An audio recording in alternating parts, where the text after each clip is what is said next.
The Story of Don Quixote de la Mancha. One day he went to his neighbor, a simple man called Sancho Panza, and told him, "Sancho, I have decided that I will become a brave knight, and I would like you to become my faithful squire." Sancho didn't quite understand what was going on, but he agreed to go along with his neighbor. Alonso went back home and put on his grandfather's dusty and rusty armor. Then he chose an old horse to ride upon and gave a donkey to Sancho. "Beware, world! I am Don Quixote, a brave and noble knight, and this is my horse Rocinante.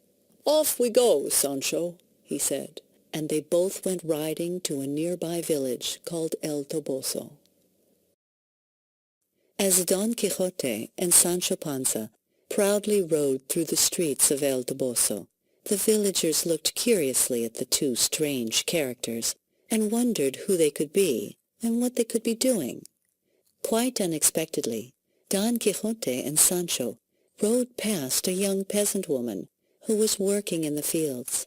She was a rather brawny girl, well-built and sturdy, but through Don Quixote's imaginative eyes, she looked like the most beautiful and delicate maiden he had ever seen, and he even imagined a name for her. "Her name is Dulcinea.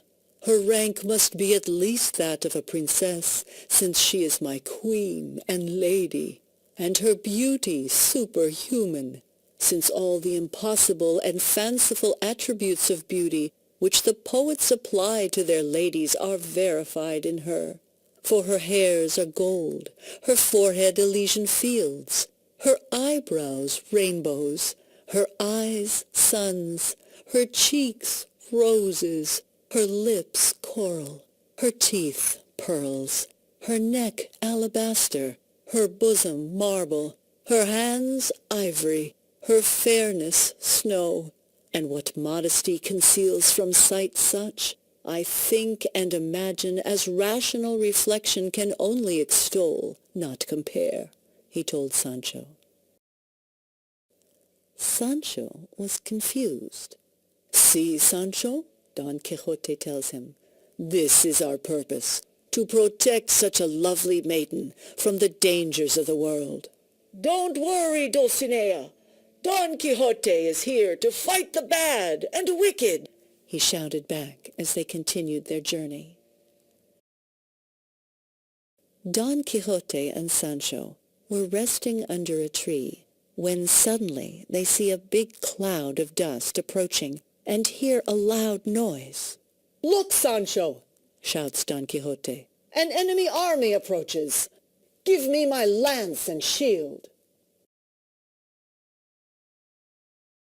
Don Quixote jumps onto Rocinante and quickly charges, but it was just a big flock of sheep, so Don Quixote sees himself alone in the middle of hundreds of running sheep. Of course, that Don Quixote, he could see enemy soldiers amidst the sheep that were running past him. "Stay here and fight, you cowards!" he shouted loudly as he tried to manage his lance. Sancho would look at this, not knowing what to think.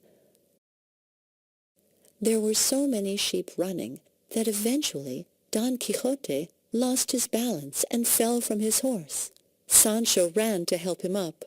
"They were too many, Sancho, but I have fought well, haven't I?" Don Quixote asked. "Yes, you did," Sancho replied to him. Don Quixote and Sancho continue their journey through the night. A big storm approaches, and quickly rain, wind, and lightning turn Don Quixote's journey even more difficult. The wind blew so strong that they even have difficulty moving forward. Don Quixote comes around a hill where some windmills are spinning fast due to the wind speed. Illuminated by the lightning, the windmills look mysterious and for Don Quixote's imagination those were not windmills. "Look, Sancho," he said, "giants, giants everywhere!" Of course, Sancho could not see any giant, only windmills.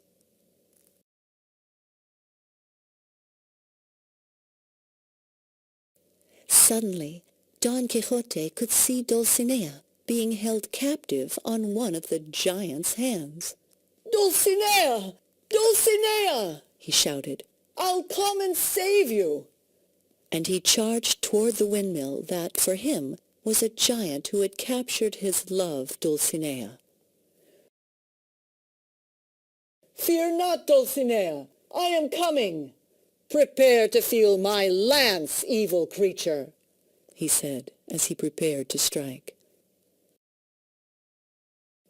Of course, that poor Don Quixote speared the sail of the windmill and got stuck there, spinning around and around for hours until the wind calmed down and he eventually fell on the ground.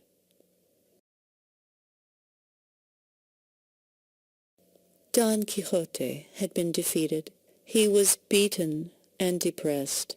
Sancho took his master back home, while Don Quixote tried to figure out exactly what had happened. Returned to his estate, Don Quixote realized that all his adventures were simply a product of his imagination.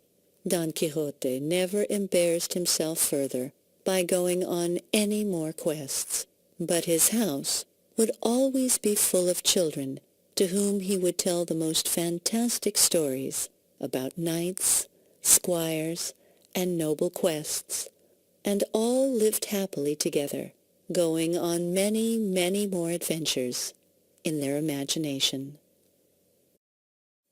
The end.